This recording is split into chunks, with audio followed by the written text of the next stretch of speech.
Halo pemirsa, berjumpa lagi dengan kami di Onus International TV One Newscom. Menteri Luar Negeri Rusia, Sergei Lavrov, menyatakan bahwa keamanan Ukraina bisa dijamin oleh negara-negara besar, termasuk anggota tetap Dewan Keamanan PBB, asalkan Kiev bersikap netral dan tidak bergabung dengan NATO. Informasi lainnya pemirsa, ex-anggota Marinir TNI Angkatan Laut, Satria Arta Kumbara, dikabarkan terluka parah setelah diduga terkena serangan drone dan mortir oleh pasukan Ukraina. Kabar tersebut diungkapkan oleh mantan anggota TNI Angkatan Darat Ruslan Buton melalui media sosialnya. Selengkapnya hanya di Onus International TV One Newscom.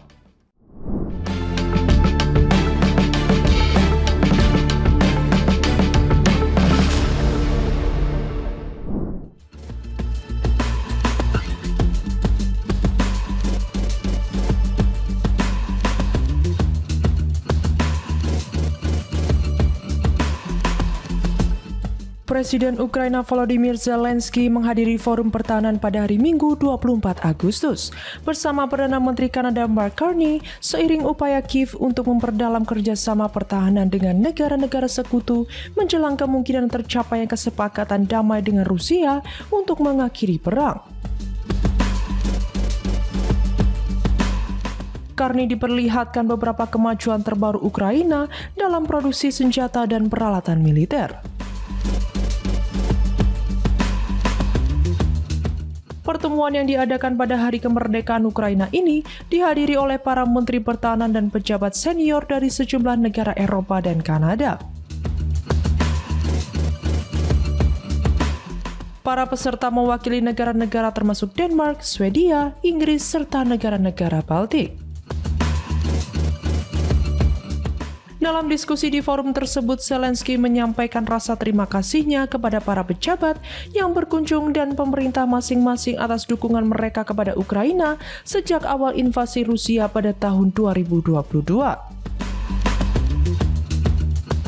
Menara Eiffel juga diterangi dengan warna biru dan kuning, warna bendera Ukraina pada hari Minggu 24 Agustus. Saat negara tersebut memperingati Hari Kemerdekaan, peringatan 34 tahun Ukraina memproklamasikan kemerdekaan dari Uni Soviet.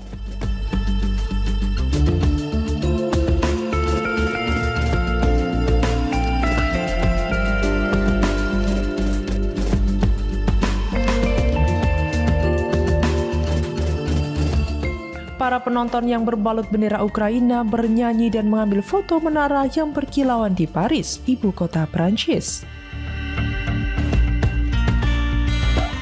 Ukraina menerima pesan dukungan untuk acara tersebut dari seluruh dunia, termasuk dari Presiden Prancis Emmanuel Macron dan para pemimpin Eropa lainnya, serta Raja Charles dari Inggris dan Presiden Tiongkok Xi Jinping. Pada hari Minggu, ratusan orang berbaris di Paris untuk memperingati Hari Kemerdekaan Ukraina, menyerukan agar negara itu mempertahankan otonominya dari Rusia jika terjadi kesepakatan damai. 3,5 tahun sejak invasi besar-besaran Rusia ke Ukraina, Presiden Amerika Serikat Donald Trump memimpin upaya perdamaian dan Ukraina bekerja sama dengan sekutu-sekutu Eropanya untuk merancang kerangka kerja potensial bagi jaminan keamanan pasca perang bagi Kiev yang juga telah dinyatakan terbuka oleh Trump.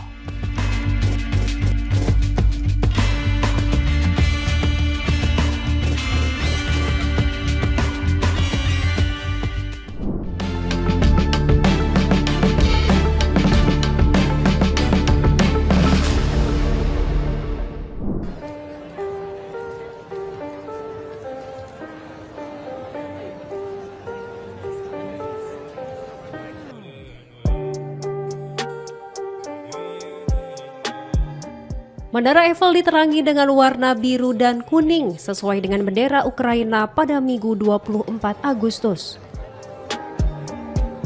Negara tersebut memperingati Hari Kemerdekaan ke-34 sejak mendeklarasikan kemerdekaan dari Uni Soviet.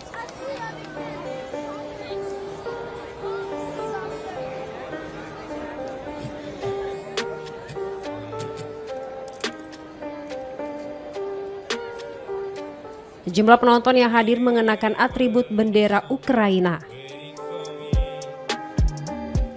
Mereka terlihat bernyanyi dan mengabadikan momen saat menara itu berkilau di Paris, ibu kota Prancis.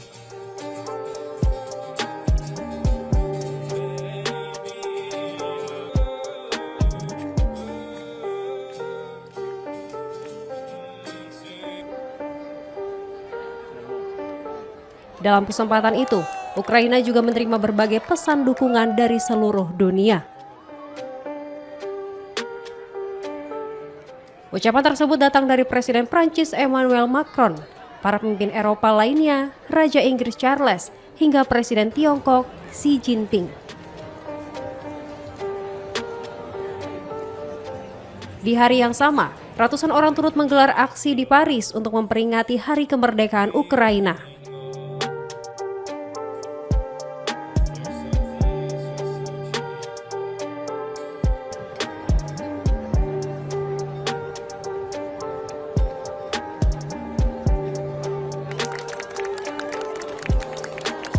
Mereka menyerukan pentingnya menjaga otonomi negara tersebut dari Rusia, terutama jika kelak terjadi kesepakatan damai.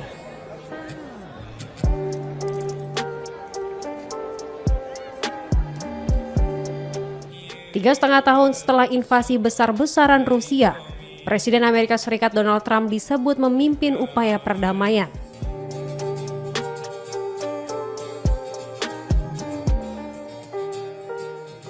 Ukraina pun bekerja sama dengan sekutunya di Eropa untuk merancang kerangka kerja jaminan keamanan pasca perang bagi Kiev, sebagaimana telah dinyatakan terbuka oleh Trump.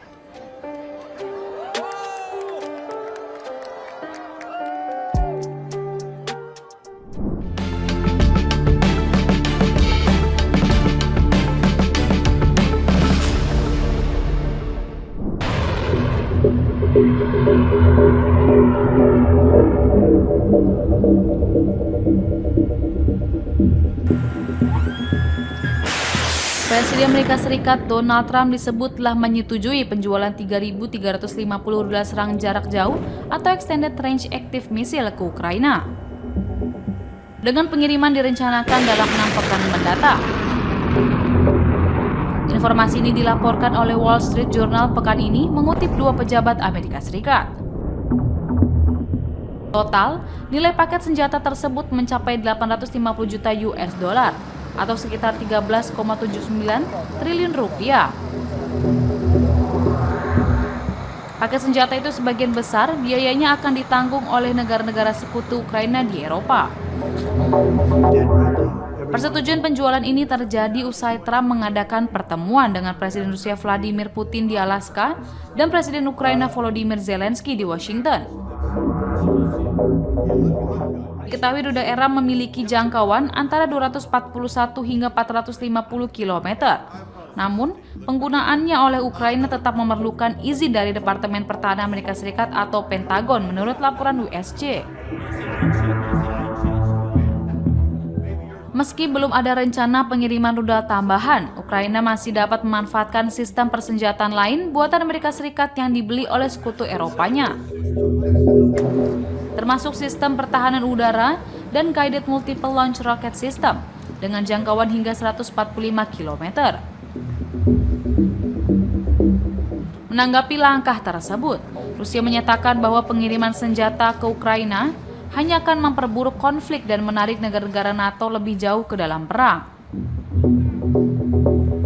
Lalu, Menteri Luar Negeri Rusia Sergei Lavrov menegaskan bahwa setiap kargo berisi senjata yang dikirim ke Ukraina akan menjadi target sah bagi militer Rusia.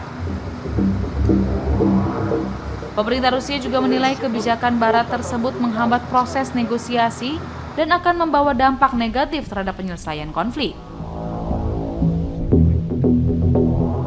The Kyiv Independent melaporkan bahwa Amerika Serikat diam-diam menerapkan proses peninjauan yang memberi wewenang kepada Menteri Pertahanan Pete Hegseth.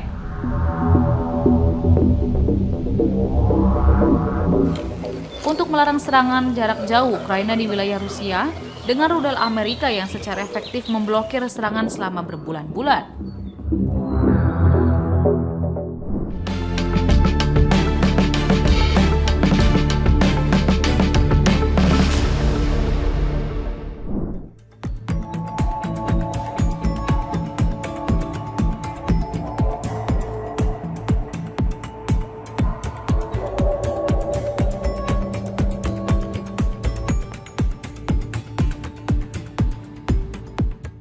Kementerian Luar Negeri Ukraina mengeluarkan peringatan kepada Belarusia menjelang latihan militer Zapad 2025 yang dijadwalkan berlangsung pada 12 hingga 16 September di wilayah tersebut.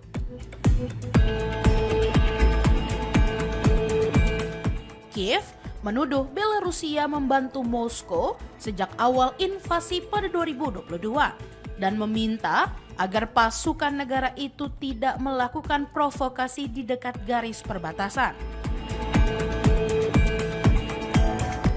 Pihak Ukraina menegaskan agar Belarusia menahan diri serta tidak melakukan manuver yang bisa memancing bentrokan dengan pasukan pertahanan Ukraina.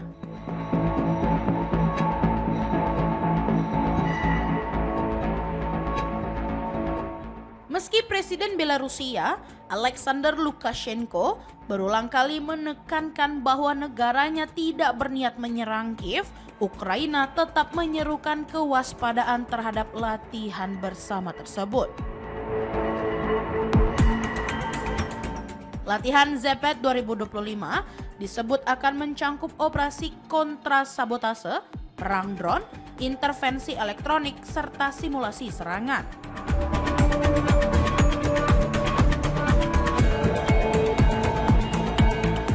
Menteri Pertahanan Belarusia, Viktor Kerin, menyebut latihan itu juga akan menampilkan rudal hipersonik jarak menengah Oreshnik milik Rusia yang pertama kali digunakan dalam serangan ke fasilitas Yuzhmash di Dnyer pada November 2024. Rudal itu digambarkan memiliki daya rusak setara dengan senjata nuklir berkekuatan rendah.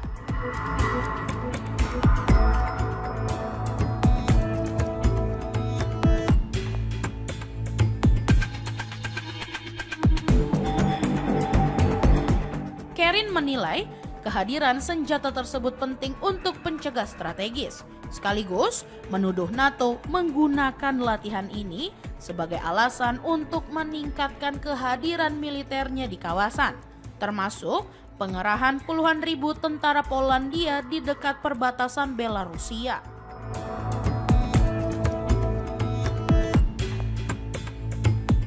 Belarusia yang menandatangani perjanjian keamanan bilateral dengan Rusia pada akhir 2024 juga telah menampung senjata nuklir taktis dan rudal balistik jarak pendek Moskow sejak 2023. Lukashenko bahkan mendorong agar sistem rudal Oreshnik dapat segera ditempatkan di negaranya sebelum akhir 2025.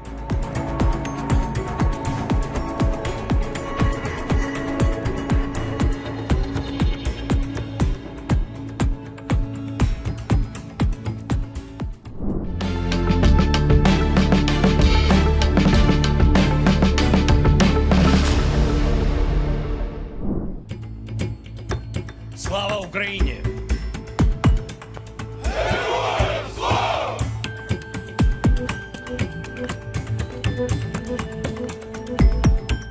Presiden Ukraina Volodymyr Zelensky menegaskan tekad merebut kembali Crimea dan wilayah lain yang dikuasai Rusia, sekaligus menolak usulan Presiden Amerika Serikat Donald Trump agar Kiev memberi konsesi teritorial demi perdamaian. Dalam pidato Hari Kemerdekaan Ukraina pada Minggu 24 Agustus, Zelensky menekankan bahwa Crimea, Donetsk, Luhansk, Kherson, dan Zaporizhia tetap menjadi bagian sah negaranya. Ia menyebut pendudukan Rusia hanya bersifat sementara dan menegaskan seluruh wilayah itu pada akhirnya akan bersatu kembali dengan Ukraina.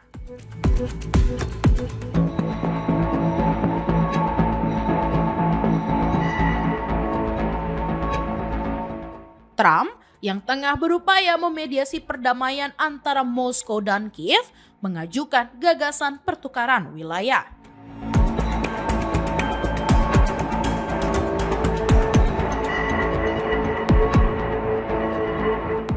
Namun, ia menilai mustahil bagi Ukraina mendapatkan kembali Crimea.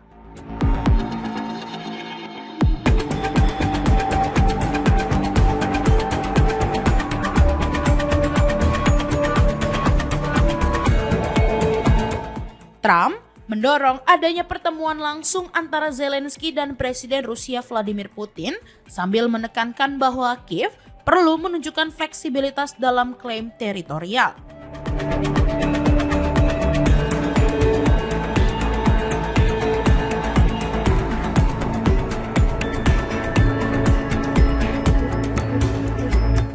Putin tidak menutup kemungkinan bertemu Zelensky, tetapi meragukan legitimasi Presiden Ukraina karena masa jabatannya telah berakhir.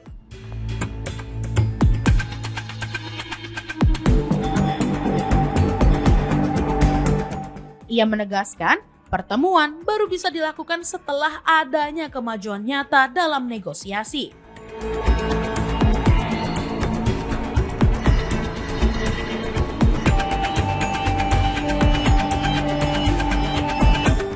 Menteri Luar Negeri Rusia Sergei Lavrov menyatakan sejauh ini belum ada rencana pertemuan. Meski peluang tetap terbuka jika agenda perundingan sudah jelas.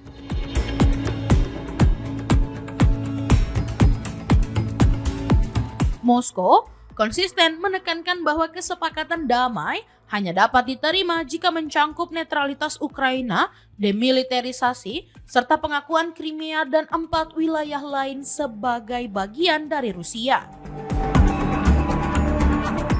Sementara itu, Trump kembali mendesak Kiev untuk mencari penyelesaian politik dengan Moskow demi menghentikan konflik, yang ia sebut tidak masuk akal.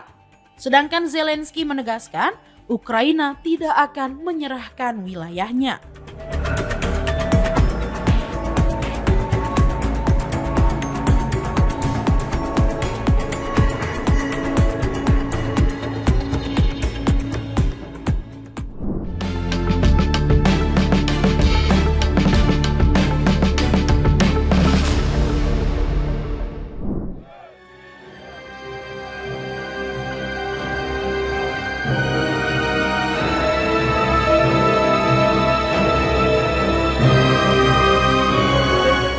Menurut pernyataan Kementerian Pertahanan Rusia, di tengah konflik yang masih berlangsung, Rusia dan Ukraina melakukan pertukaran 146 tahanan perang pada Minggu 24 Agustus 2025.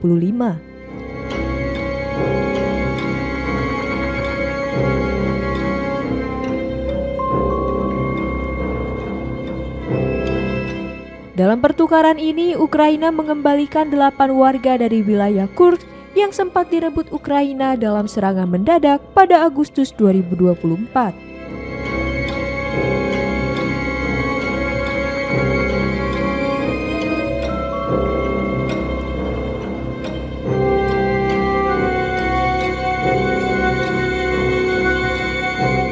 Para prajurit Rusia yang dibebaskan oleh Ukraina saat ini tengah menjalani pemulihan medis dan psikologis di Belarus sebelum dipulangkan ke Rusia.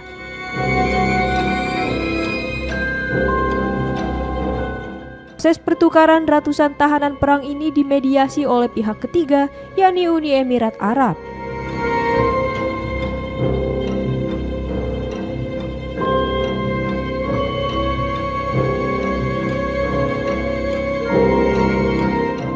Presiden Ukraina Volodymyr Zelensky mengonfirmasi pertukaran tersebut melalui unggahan di media sosial, meski tidak menyebut jumlah tawanan yang terlibat.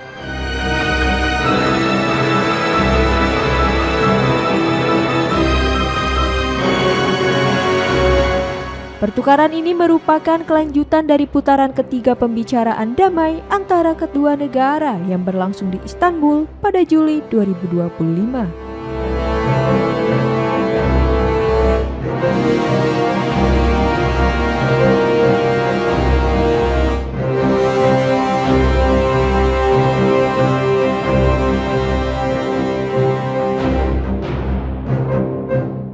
Dalam pembicaraan tersebut, kedua pihak sepakat untuk menukar minimal 1.200 tawanan dari tiap pihak.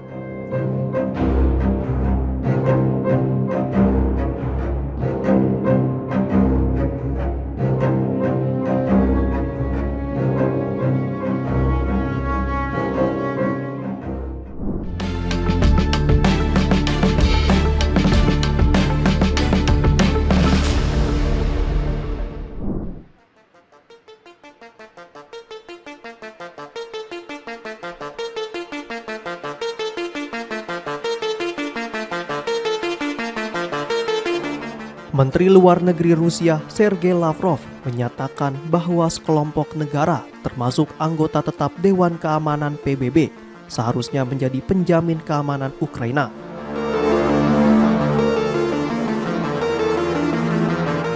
Pernyataan itu disampaikannya dalam wawancara yang dipublikasikan pada Minggu 24 Agustus 2025.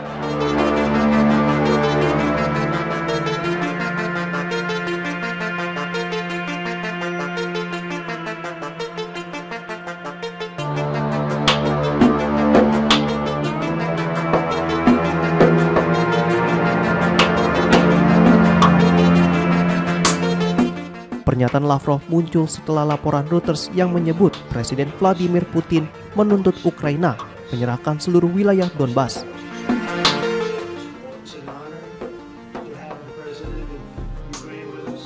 Membatalkan rencana bergabung dengan NATO, bersikap netral, serta melarang keberadaan pasukan barat di negaranya.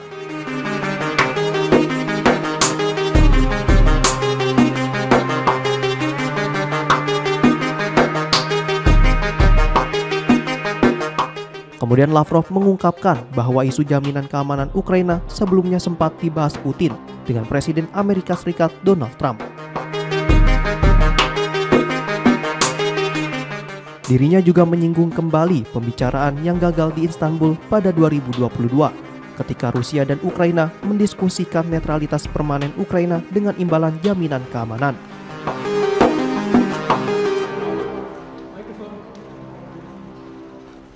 Dari 5 anggota tetap Dewan Keamanan PBB, yakni Amerika Serikat, Rusia, Tiongkok, Perancis, dan Inggris, serta beberapa negara lain.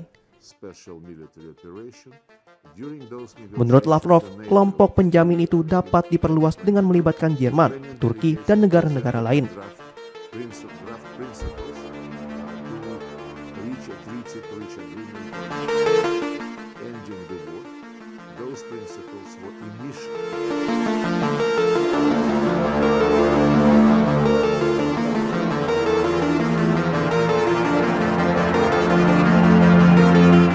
Negara-negara penjamin tersebut harus bersikap netral dan tidak bergabung dengan kelompok blok militer manapun.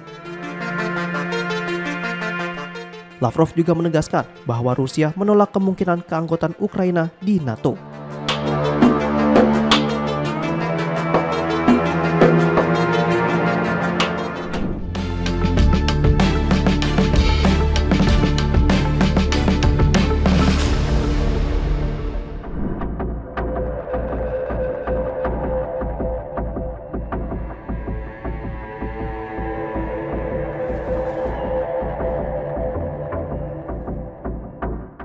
Ex-anggota Marinir TNI Angkatan Laut Satria Arta Kumbara dikabarkan terluka parah usai diduga terkena serangan drone dan mortir pasukan Ukraina.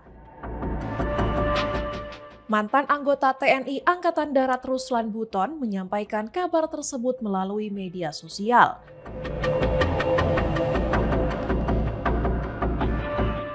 Ia menyebut Satria terkena serangan drone kamikaze disertai tembakan mortir yang bertubi-tubi hingga mengalami cedera serius di bagian kepala. Ruslan menyampaikan Satria kini tengah dievakuasi usai serangan tersebut.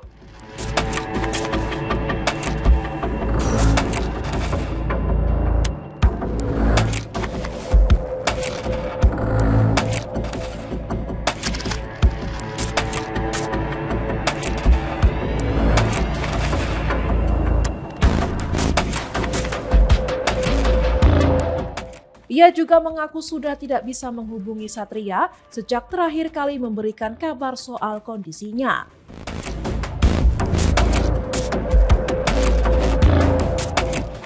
Ruslan menyampaikan permohonan doa kepada masyarakat Indonesia agar Satria selamat dan dapat kembali pulang ke tanah air. Ia mengaku mencoba melakukan panggilan video namun tak tersambung. Sementara pesan suara yang dikirim hanya centang satu. Dalam unggahannya, Ruslan berharap pemerintah Indonesia dapat memfasilitasi kepulangan Satria untuk kembali berkumpul dengan keluarga.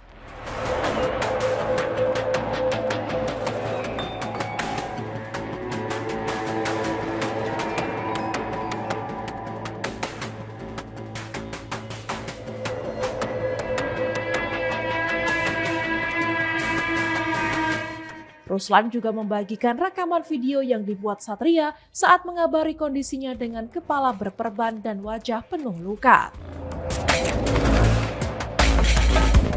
Dalam video itu, Satria mengucapkan selamat hari ulang tahun ke-80 Republik Indonesia dan mendoakan rakyat Indonesia semakin sejahtera. Ia juga berharap tercipta banyak lapangan kerja demi kesejahteraan rakyat di bawah kepemimpinan Presiden Prabowo Subianto.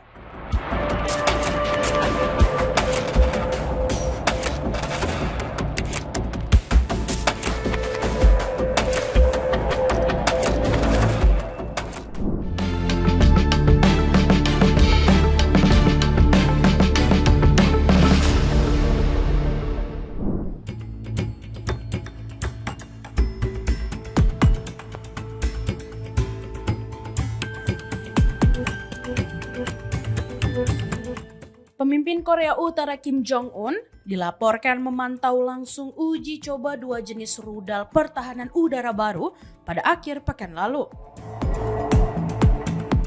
Kantor berita resmi KCNA menyebut senjata tersebut dikembangkan dengan teknologi unik dan dirancang untuk menghadapi beragam ancaman udara termasuk drone dan rudal jelajah. Menurut laporan itu, rudal hasil pengembangan terbaru menunjukkan kemampuan respon cepat terhadap berbagai target. Di sisi lain, Komando Pasukan Amerika Serikat di Korea atau USFK pada Senin 25 Agustus 2025 mengonfirmasi pengerahan sementara 10 unit jet tempur F-35, baik varian F-35A milik Angkatan Udara maupun F-35B milik Korps Marinir. Pesawat-pesawat tersebut ditempatkan di Pangkalan Udara Kunsan untuk berpartisipasi dalam latihan gabungan tahunan Uchi Freedom Shield atau UFS yang berlangsung selama 11 hari. Dalam latihan itu, F-35 Amerika akan beroperasi bersama jet tempur Korea Selatan dengan fokus pada manuver pertahanan udara serta penguatan koordinasi tempur guna meningkatkan kesiapan bersama.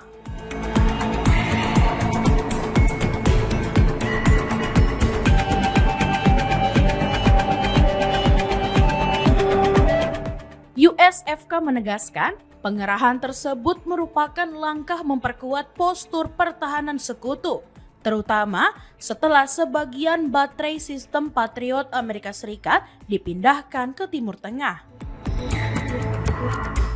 Komandan USFK, Jenderal Xavier Brunson, sebelumnya menekankan pentingnya kemampuan operasional dibandingkan jumlah aset militer, seraya membuka kemungkinan penempatan rotasi reguler jet F-35 di Korea. Namun, ia menambahkan bahwa perubahan postur pasukan akan diumumkan secara resmi melalui jalur yang sesuai. Sementara itu, Korea Utara menilai latihan militer rutin Amerika Serikat dan Korea Selatan sebagai bentuk simulasi invasi terhadap Pyongyang. Sehingga uji coba rudal terbaru dianggap sebagai respons atas manuver sekutu tersebut.